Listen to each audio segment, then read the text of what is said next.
Just when you're talking, face towards the mic.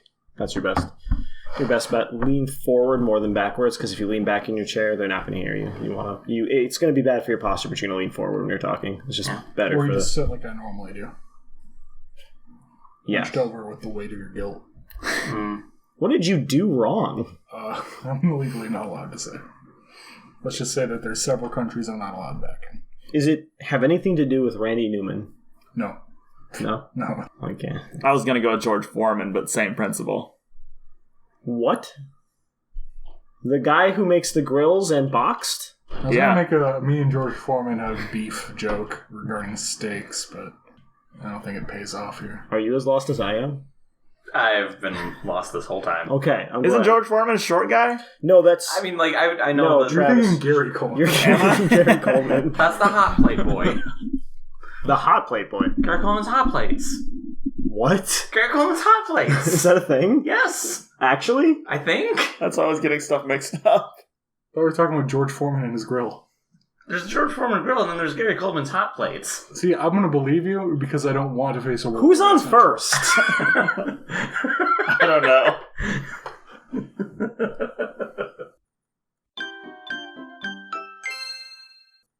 Hi there, welcome back to the Lake of Rage Radio. It's me, Jake, here with... Travis. Brandon. And Evan. And Evan, a.k.a. the Mad Dog. That's actually awful.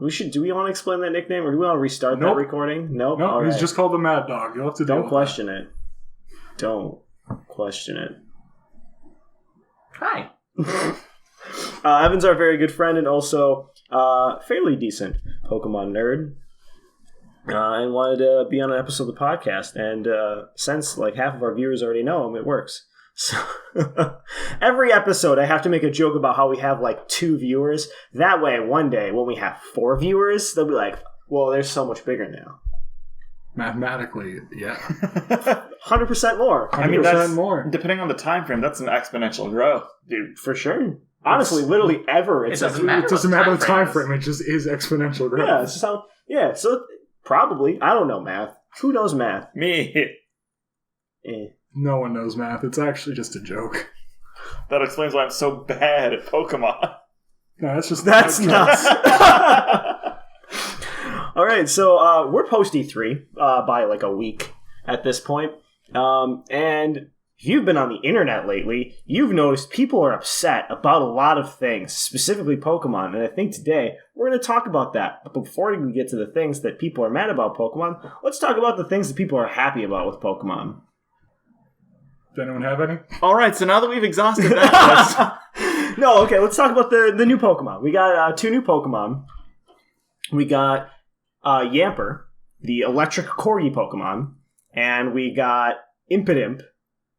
I think that's how you pronounce it. I think so. The fairy dark type Pokemon, who is like a little goblin-y boy. It's kind of purpley pink. Well, he's both purple and pink. He's also got like bat wings sticking out the back of his head. You don't just really notice them. It's very weird. I just hope it evolves into like a big buff Devilman Crybaby character, because that'd be rad. Right now it's at the Crybaby. We're still waiting on the Devilman.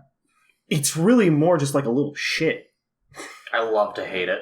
Oh yeah, he's like a goblin. Like straight up, he's a goblin. Like it's like meh. That's it. That's him. Yamper though. How does everyone feel about Yamper? Conceptually, it's a good idea for Pokemon.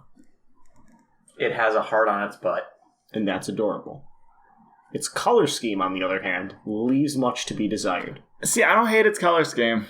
Every fan art I've seen of the Pokemon, they make its basic fur coat far more brown than it actually is, because the darker color looks better with the yellow. But as of right now, the tan and the yellow together are just washing out. They're washing each other out with the white on it too, and the green. It's not as pretty as it could be. I don't know exactly what like the sort of governance of the Galar region is, but I hope whatever sort of queen they have just breeds them. So I've heard a lot of people say that they think what is her name? The professor. Yeah, Professor Sycamore? No. Yes, Professor.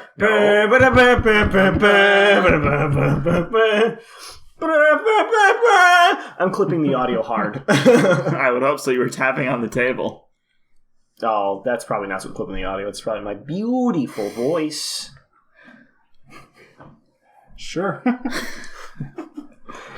Let me just load up to Siri, check out new characters. Willow? Professor Willow.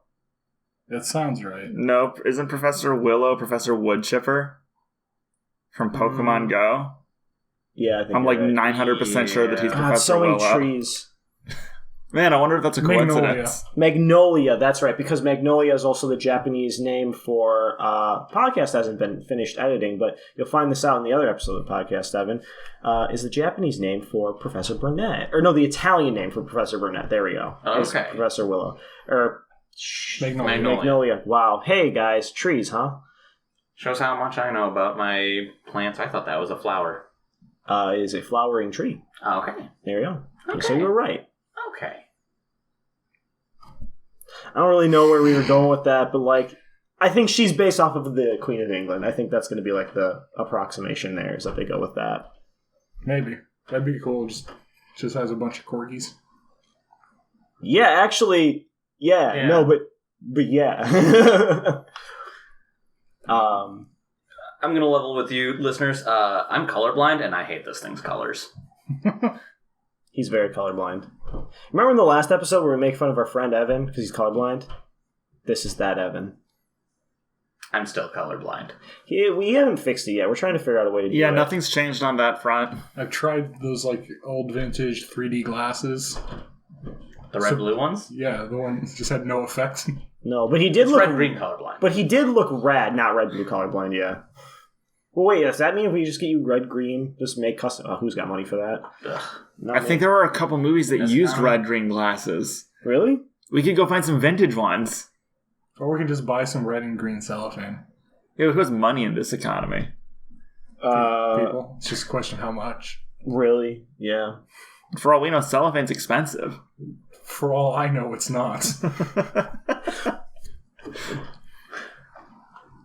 I don't know. I don't care about your opinions on the cellophane economy. Brandon is in the cellophane economy. He is watching it like a hawk. I've got my mitts in there. Oh, and I suppose you could just 3D print the frames. Theoretically, that is possible, yes. Yeah, just rogue 3D color. Whoa, this is awful. No, but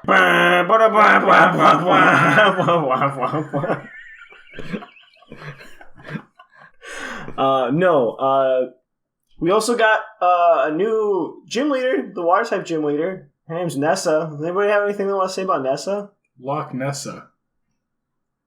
Yeah, Probably the namesake. yeah. Yeah. We want to say anything else about Nessa? She uses a dive ball, ergo best gym leader.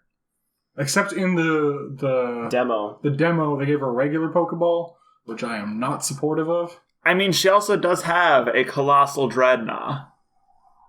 It's a callback. Yes, it is. Are we not allowed to do callbacks? I don't know. Like, I felt like... Wolf Glick!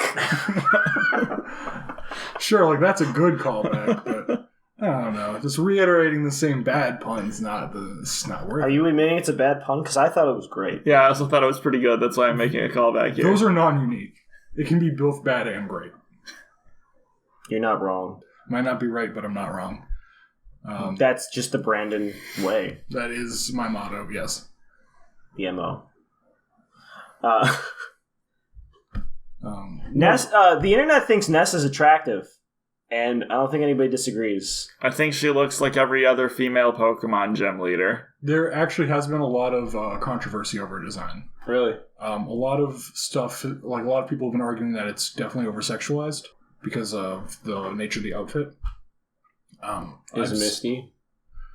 Well, the thing is, Pokemon has that issue. Yeah, oh, for sure. However, it feels weirdly misplaced this time around because she's It's a wearing... water gym leader. I don't care about that. Oh. Like, the weirdest thing is that she's wearing Olympic running wear, Mm-hmm.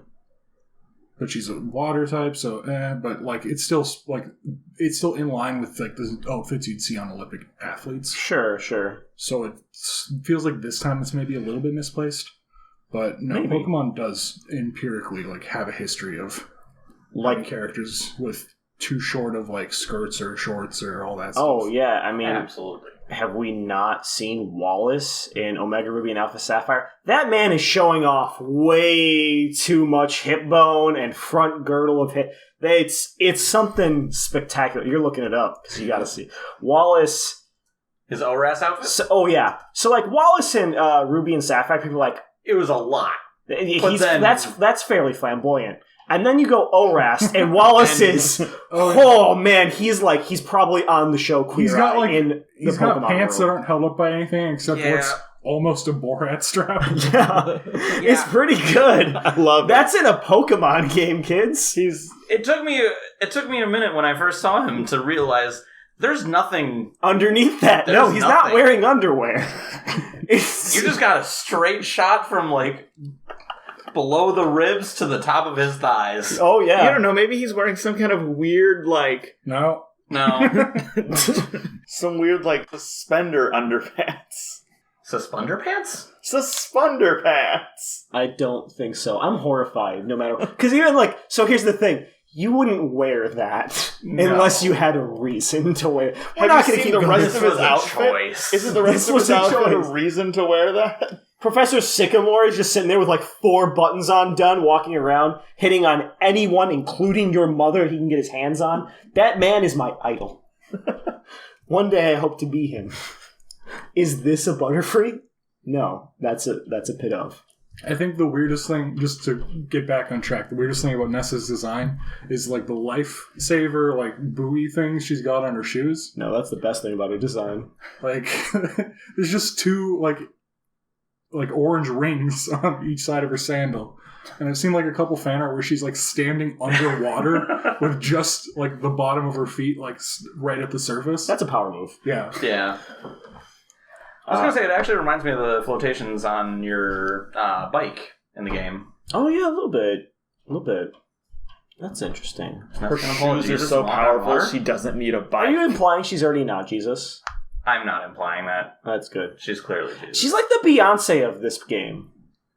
She's the Beyonce, We've I'm seen assuming 5 trainers. We've seen 7. Yeah, and who you got to compare to? Milo? Hey, Evan, how you feel about Milo's design, Evan, huh? How you feel about Milo's design? Who? The buff baby man. Oh, yes. Yeah, that's how you feel? Yes?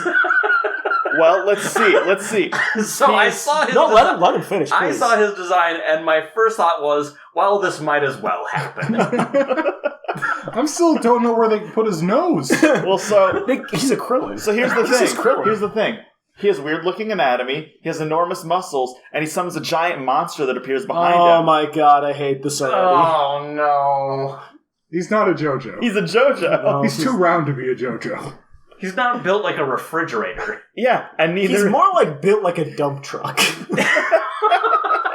I was gonna be kind, Pokemon themed, and say he's built like a Beware, but more like a Hariyama. No, he's closer to a Beware.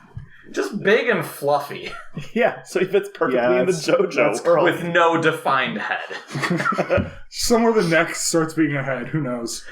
We don't know because he's wearing a weird scarf.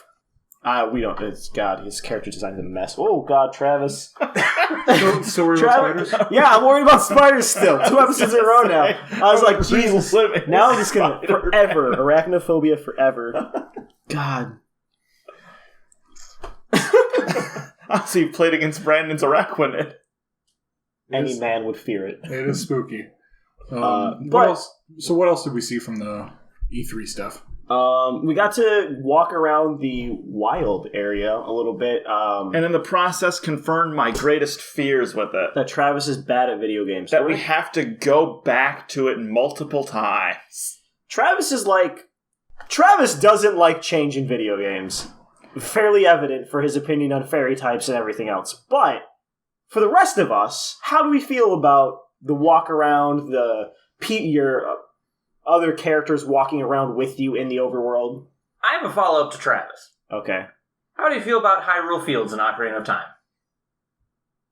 It's fine. My thoughts on the wild area are that I like the idea of it. I don't like the free camera, and I don't like the see them walking around Pokemon like they were on Let's Go. I'd rather it be fixed camera with an encounter system the same way that previous Pokemon games have done it. So you don't like change, is what you're saying? Like I'm asking. I'm saying I don't like the volume of change they're putting into the area. Sure, but it's just one area. It's like basically it's a single area that you're going back to between areas. It seems much more like this is their open world between towns area than it is a Safari Zone. Yes, then it's not just like the Safari Zone. There's still like what appears to be routes and everything. So yeah, like outside of this, like it doesn't take up, from what we can tell, the bulk of the game. It seems like it'll probably take up the bulk of the post game, possibly, or like a grinding game. But because this seems like also where you can catch a lot of different Pokemon. But like I'm just really curious if you can explain briefly, like specifically why you're out of favor of this, like why this is a bad thing for you. Because I don't like the way that the movable camera functions. I don't like it in a lot of games that it's in. Okay. And I'd rather have the random encounter system back. You still have the random encounter system. Do we? Yes. In the actual routes, we know that for a fact, Travis. Not even in that. Even in the wild, you still have, if you're walking through the grass, you'll see exclamation point. And then it's a random encounter. Did we? Because in the video we watched of it, we saw him impact a small lump in the grass and the exclamation point appeared, implying that he had walked into something, not that he had randomly encountered something. Yes, but it's not something you can tell what it is. Yes, because it's too short to see. That's a different case. You could still see that there was something there in the grass. No, but like there are actual random encounters. Like that's a actual thing that we know for a fact. And in the first trailer, there's one where they're walking through past grass and they have it happen. Yeah. Did they? Yes. So it doesn't completely remove it. It just adds more. It doesn't take away anything. It just adds more to the game.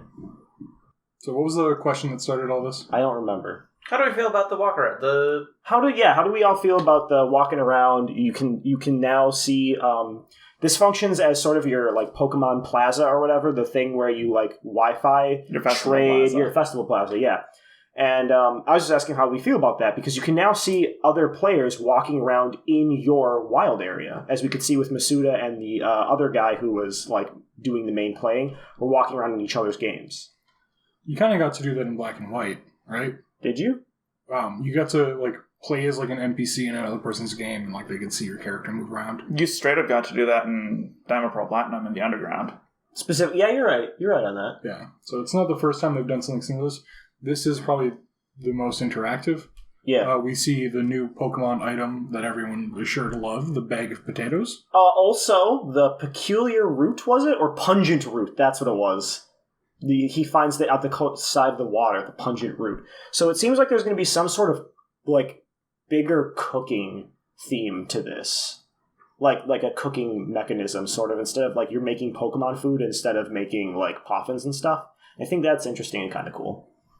And also the roots were hidden. Like there weren't like item markers on the ground or Pokeballs on the ground. They were sparkles. Oh, okay, there were sparkles? Yes. Okay. I'm trying to think, did they do that in another game recently? Like another Pokemon game? I feel like it was. I think with the Mega Stones. Yes, with the Mega Stones, and also if you were like chasing the Wimpod around, he would drop something sometimes and it would sit there sparkling, or if you encountered a Pokemon like in the overworld that would like fly at you or whatever. You remember that in Sun and Moon? Might drop an item. And then it would sit there sparkling. So it's actually the same sort of thing. Okay. I like that the area looks pretty easy to traverse, and I like the variety of Pokemon and environments that you can encounter there. And plus the super ever-changing weather. Yeah. Like, it went from raining to hail in, like, the span of a moment. Yeah. But I'm not sure if that was location-based or time-based. I think it might have been a little column A, little column B. Yeah, so we know that spawns change both on time and weather, as well as, like, specific area. So it seems like there'll be a lot more exploring to do than initially you'd think. Yeah. We also, speaking of weather, we found out that there are Z moves that will change the weather. Or not Z moves, max moves. Yeah, so the max moves are like essentially Z moves when you're in the Dynamax form, but we do have confirmation, I guess, to kind of sidebar while we brought up Z moves, from Famitsu magazine interview that Z moves and Mega Evolutions are guaranteed not going to be back in this game, like no matter what. So, for better or worse, that's the case. But yeah, all the Dynamax moves that are attacking moves have a secondary effect on top of their initial like base damaging effect. The Fire type one sets up Sunny Day, the Rock type one sets up Sandstorm, etc. Yeah. I was a little worried seeing only the max moves being used in the Dynamax battles, and I was worried that it might decrease like competitive diversity. It's going to be interesting to see how it affects competitive. Yeah, I think it's going to take some time to really see how this actually shakes out. It's also important to remember that it's only for 3 turns. Yes. When it's you, yeah, in the competitive matches. So that's totally fair. You know that raid battles now you have only 10 turns to do it, right? Yes. No, for sure. We saw a lot of cool stuff happen with the Steelix where it was able to give itself like protect shields. Able to change the weather, just a lot of interesting stuff that happened. Yeah. Mm-hmm. You also, everybody has a chance to catch the raid Pokemon, kind of like if you're doing a Pokemon Go raid. For those of you who actually know how this works, is after everybody fights it, everybody each gets to throw a Pokeball at it and see if they can catch it. You don't guaranteed catch it, but everybody has a chance to catch it, and multiple people can catch it. So like all 4 people who are playing in the max raid battle could hypothetically catch a Pokemon. None of them could. 1 of them, 2 of them, 3 of them, etc. But I know there are also, you get items and experience points and other things for like competing in the raid battles in the first place. So no matter what, you don't walk away with nothing. It's just nice. Definitely implies that you'll want different types of Pokemon in the fights too. You'll want someone dedicated to healing. Maybe something with Heal Pulse, Reflect. Like the Steelix used a move on a Ludicolo, so it was resisted. This was a ground type move. Mm-hmm. It was resisted. There was a Reflect up, a burn, and an Intimidate. Yeah, and it still did like a quarter damage. Yeah, so they're gonna hit like a truck, and that's like 1/8 damage. Yeah. So they'll hit like a truck. A lot of the attacks weren't doing much. The Dynamaxing was hitting super effective to deal maybe a 5th damage. Yeah. Thereabouts. Yeah, so it definitely looks like it'll be very strategic. Yeah, there's finally an in-game use for like setup and support moves. Follow me, protect, all that kind of stuff. It's going to be very interesting because I honestly think, at least in-game, this is going to add 2 major things. A, post-game replayability, like for you and your friends. And it also gives you a reason to not just hard restart your game. You know what I mean? Like you want to keep that old account so you can raid with your friends, like post-game and stuff like that. Yeah. I mean, but that's the nicest thing about the Nintendo Switch is all you'll have to do is create a like second account on your Switch, like a guest account essentially, and then you can just replay the game that way. Yep, saves that all being local is really nice. So that's convenient.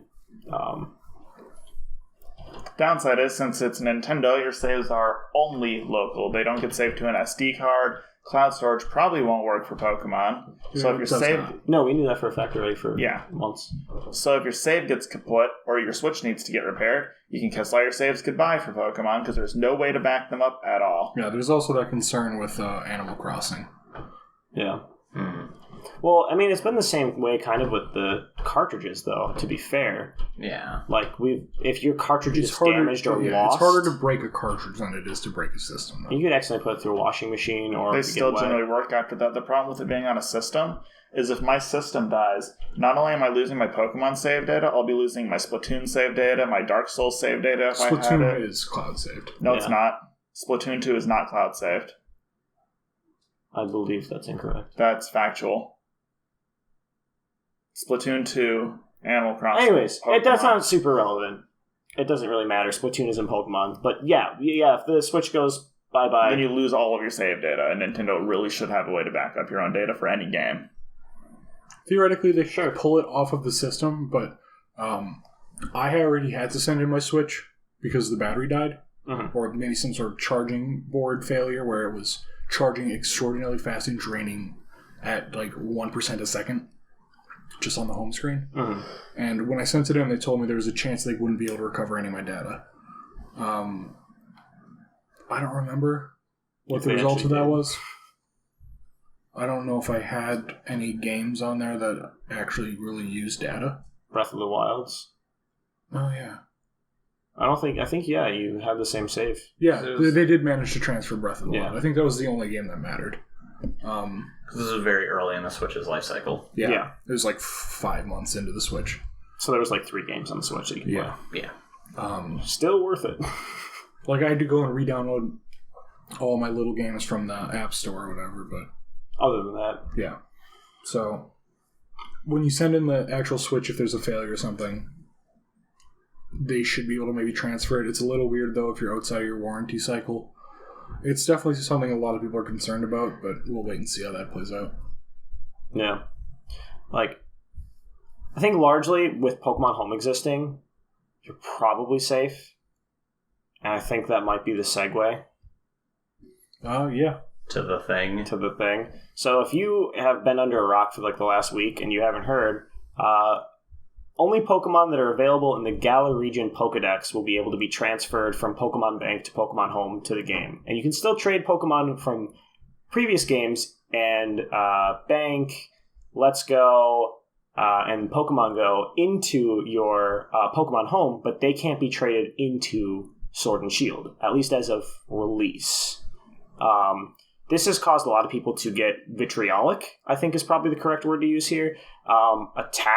Verbally attack people who are on the development team, get very upset.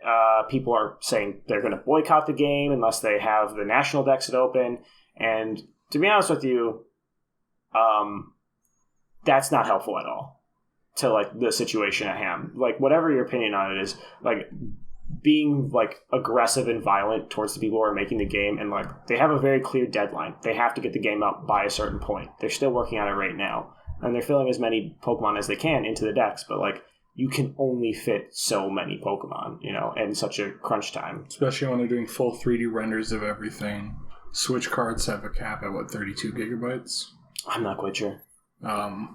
They've got like voices for all the Pokemon, animations for everything, full 3D models, like especially when you're considering all the forms. Like, you got 27 forms for Unknown? Yes. Or is it 28? 28, yeah. Okay, so hang on, question mark, exclamation point? Okay, I forgot exclamation point. You got like Arceus and Silvally with all their different type models. Well, those wouldn't be different models, though. Those would just be texture swaps. Fair. Which is a lot less work than remodeling all the different unknowns. Still, yeah. Yeah. But then it still also adds in the problem of having to fit in all the discs and plates into the game. All the items. Just from a design standpoint, not not even from capacity. Not even from like development time, just from a like narrative standpoint to even try and justify those items existing in the Galar region. Every single Mega requires its own thing. Same with every Z move. They've all got special animations. So here's the thing that I'm actually okay with this about is, so Mega Evolutions, like just Megas and Zs not being in the game specifically. So Z moves are a cultural thing specific to the Alola region. So I understand them not being in another region and not really like being something you would have access to. That just makes sense world-wise. Mega Evolution is something that, like, they expanded it out to ORAS and what's their names? Alola? No. In the Alola region, is it not Zinnia? The blonde dude and the girl and the guy? Senna and those two. That doesn't Dexio and Senna. That's right, Travis. Thank you. Like, they came and gave you a Mega Bracelet, gave you Mega Stones, and then the only way to get more Mega Stones was to buy them at like the post game thing. So like, by and large, it seems like Mega Stones are like narrowed down to like the Kalos and like now the Hoenn region by extension, but not really like something that is like really readily available for everyone to have access to in the world. And it was something that was pretty much only being rediscovered by Sycamore in the timeline that we are on, like at that point. So yeah, it was more to do with like the narrative justification was that they were reacting to the Mega Stones, which were only found in the Kalos region and the Hoenn region in the ORAS timeline. Yeah. So them not being in every region does make narrative sense. Especially because, like, the first Megastones were involved with like Rayquaza hitting the planet or something like that, and like a meteorite. So if it's all just shards of a meteorite, there's a finite amount of them, and also like just how meteorites work, or meteors, whatever, when they hit like a planet, they're like, you're gonna get a debris cloud and all that stuff's gonna branch out, right? But it's not gonna be everywhere across the entire planet. So it just makes like fair narrative sense, I think. But so just to go back, because like any Pokemon that is not within the Galar Dex, that doesn't just mean not new Pokemon. Like the Dex is everything that naturally occurs in the area, basically. So like Pikachu, Wingull, Machop, they're not from the Galar region, but like also they're Pokemon you can catch in the Galar region, so you can find those. Yeah, all of those will be something you can transfer, and everything else will be stuck in Pokemon Home. Or bank, or whatever you leave them in. But it's fair to say, like, if they're letting you move things forward into Home, the plan is to eventually get those Pokemon onto a game at some point, right? Like, the assumption is here Pokemon aren't going to be stuck in, like, Pokemon Home limbo forever. It was recently, Masuda was asked, like, hey, would you guys consider patching the games to add in the rest of the Pokemon after the fact? And he said, we're not considering it. Like, it's not a thing we're considering, but we don't know if we can / are able to, at least initially. So the issue here would be basically just getting all the models ready, because I don't see a reason why they couldn't have a patch that updates your game locally so that you can use those Pokemon. Like, it would just be having like an extra resource folder and then updating the game to allow those Pokemon or whatever. Like, the only... Like, obviously you would not be able to use them in online stuff because you can't guarantee the other person would have the patch. Yeah. And you wouldn't be able to use it for like VGC or anything. Well, no, you can't go online unless you're fully updated. You can't go online unless you're updated, yeah. I'm talking about like DLC. Oh, sure. Not an update. Like a patch that you can download, because you'll say, yes, I'll devote an extra 3 gigabytes of my Switch to all of this data.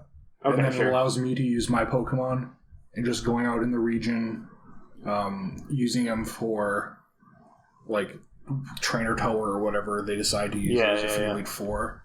That kind of stuff, where you might not be able to use it for localist wireless, or even local wireless or internet play, but you'd still be able to use the Pokemon somehow. Okay. That seems reasonable. The assumption is, though, like, whether or not they can put all the resources into it, because it's likely that they're only modeling what they plan to have in the game. Yeah. And they're still going to have to work on all this stuff.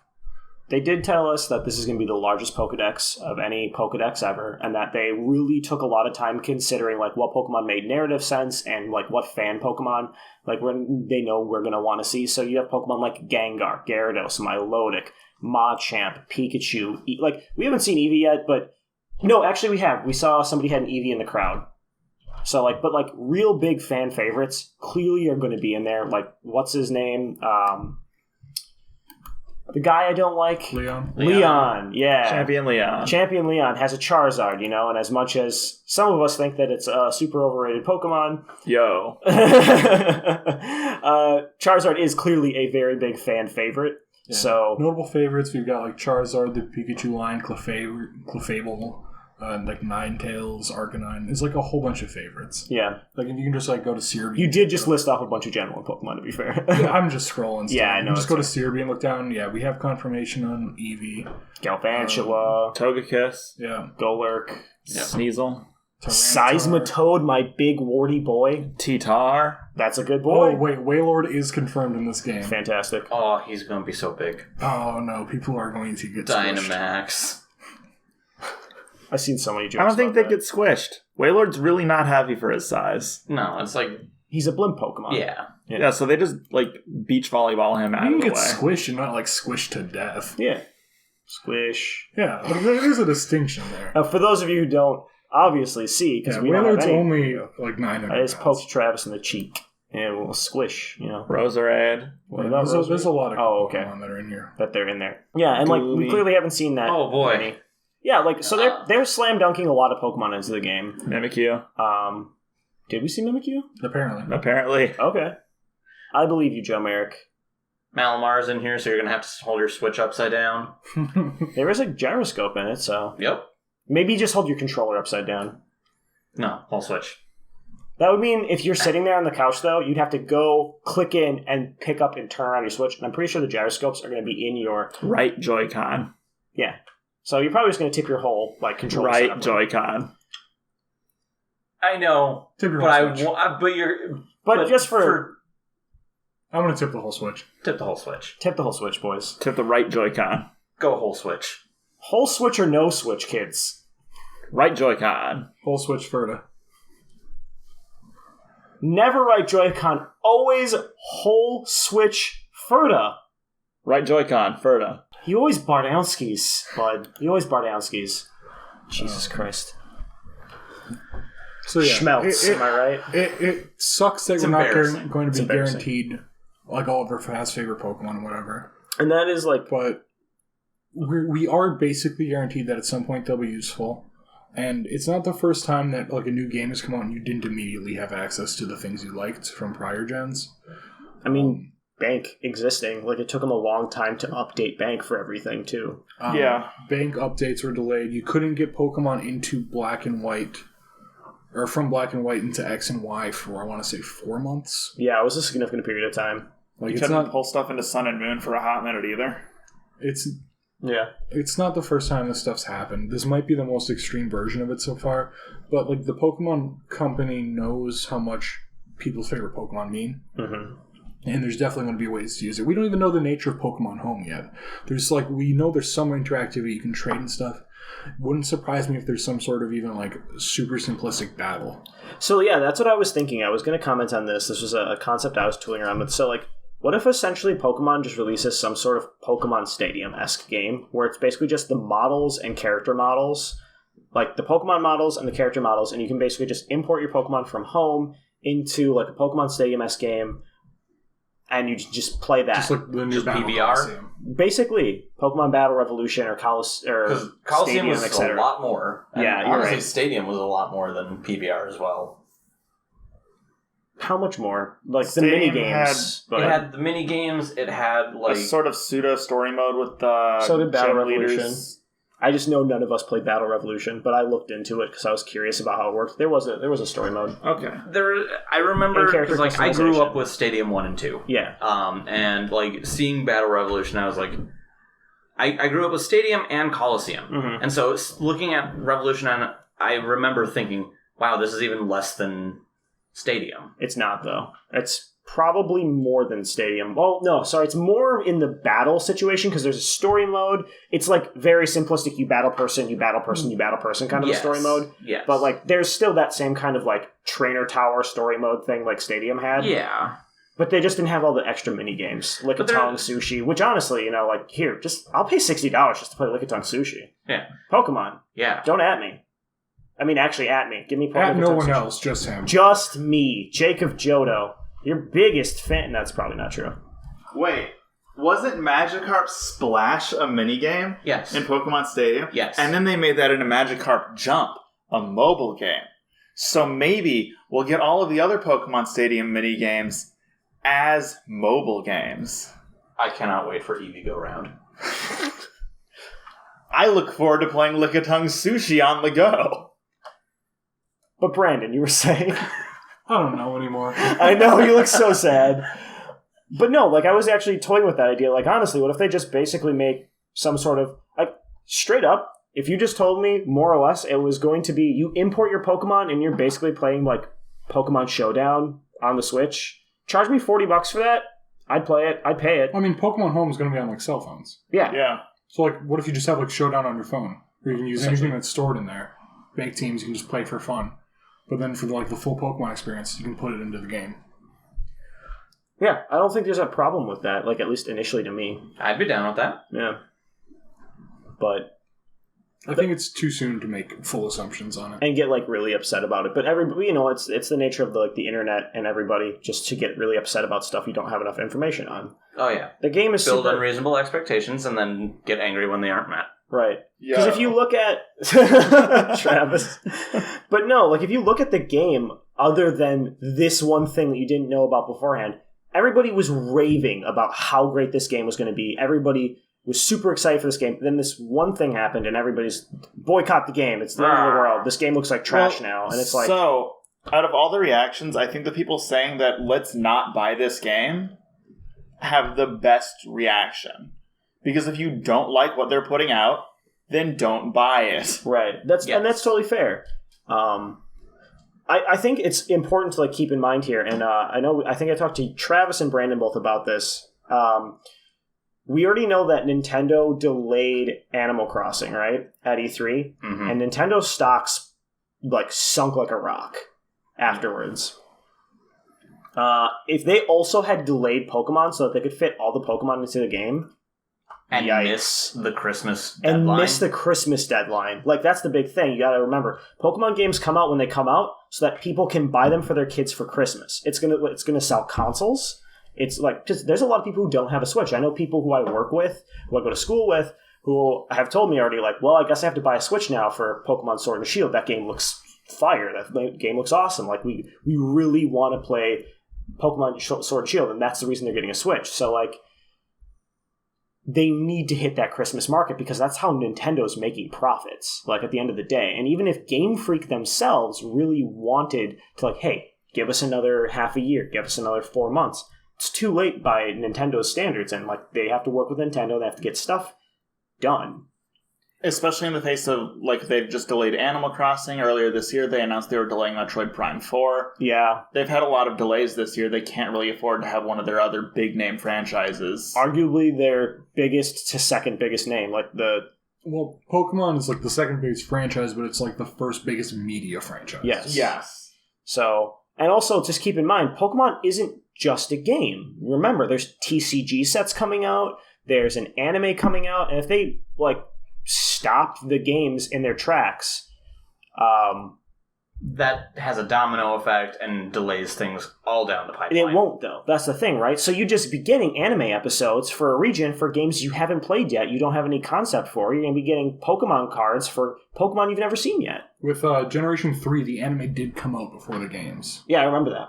Only a couple episodes, but, like, that was the first time you got to see, like, the starters and Duskull. Yeah. Oh, yeah, I remember, because May was freaked out by Duskull. And you had Butch and Cassidy out of nowhere. Butch and Okay, so Biff and Cassidy.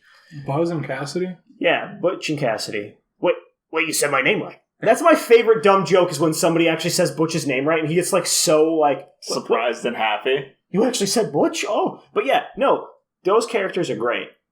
I love them. Yes. I don't remember where I was going with it, because it's a little late at night right now, but, like, the important thing is, my battery is going to die on this laptop, and I need to grab a charger real quick. Keep talking amongst yourselves. No. God damn it. Honestly, I think we're pretty close to the end. I do as well, but I just want to make sure we don't lose everything. Essentially, it's just that even though it sucks as a customer that this is how it has to be, it is basically the only pragmatic way that these games can be profitably made and released. Yeah. Right. There are limits on the system, and I would rather have them make a better game with compromises than making, like, not, I guess. And there's a lot of arguments being made, like, oh, the games aren't that much more graphically advanced than previous games. Like, the wild area alone is actually pretty... Like, that's a lot. That's pretty much the only place we've actually seen a lot of, to be fair. But there's a lot that we haven't seen. There's a lot of stuff, like, we can't even imagine the full scope of the games yet. Yeah. Well, and here's the thing, right? So let's say at the end of the day, when we get these games, right, it's massive story, massive characters, all this extra world to explore. Pokemon. True. So, like, but, like, at the end of the day, would you want to have all your Pokemon and, like, zero story, a bad game, like, that's just another, like, slot in Pokemon, fight your way to the Elite Four, and then just play the post game, or, like, just play post game to breed? Or would you rather have a good gameplay experience all the way through? And I know that that's going to be on different people's, like, priority lists, but I think at the end of the day that this is probably going to be one of the better Pokemon playthrough games. I feel like if something had to be sacrificed, it would be that I'm glad that it's non-essential Pokemon to the gameplay experience of Pokemon Sword and Shield. And rather than sacrificing the core gameplay and story to try and accommodate Pokemon that don't fit into the main game. Right, and especially, like, legendaries, right? If you just consider how many legendaries there are in the game that should not appear in the game. Like Mewtwo, Articuno, Zapdos, you go all the way through the game for most other legendaries that you should not see in the Galar region. Like, there might be a couple of outside region legendaries that usually are within the games, but, like, putting all those models in there, and, like, to be fair, people have been arguing, oh, these models don't look that much better, but they are from the ground up. For a lot of these models, we can tell, are from the ground up new models. They may look very similar to the old models. Because this uses a different engine than even Let's Go, right? Yes, this uses, I believe, the Unreal Engine. I'm not 100% sure on that. I would doubt it. No? Same. I would doubt I don't that. know. I don't know what it is. I'm pretty sure it's not the Unreal Engine. Okay. But Different engine. They use a different engine, and it's like they've gone from the ground up with like the Pokemon designs. Like Growlithe is the most noticeable one that was like pointed out to me online. It was like there's a completely different stance, different coloring, different like movements, and all the Pokemon have a lot more dynamic movements. It's a lot harder to see in like the little bits we've been getting of it, but like Pokemon have much more natural movements, and it's less like Pokemon Stadium and more like real, like a breathing creature there. So like they're doing a lot more to update these models to be like modern day proof. And if it takes them a while to be able to get those all into new games, like that's just like the nature of it. Yeah, I think that pretty much covers it. Evan, it's great having you on. This was a fun time. It's good to be here. Maybe we'll have you on again sometime. I'd be excited for that. Preferably not at midnight. No. Next time. That'll be the end of the cast. You can find us on Lake of Rage Radio on Twitter, SoundCloud, and YouTube. I think that covers it. Have a good one. Bye, friends.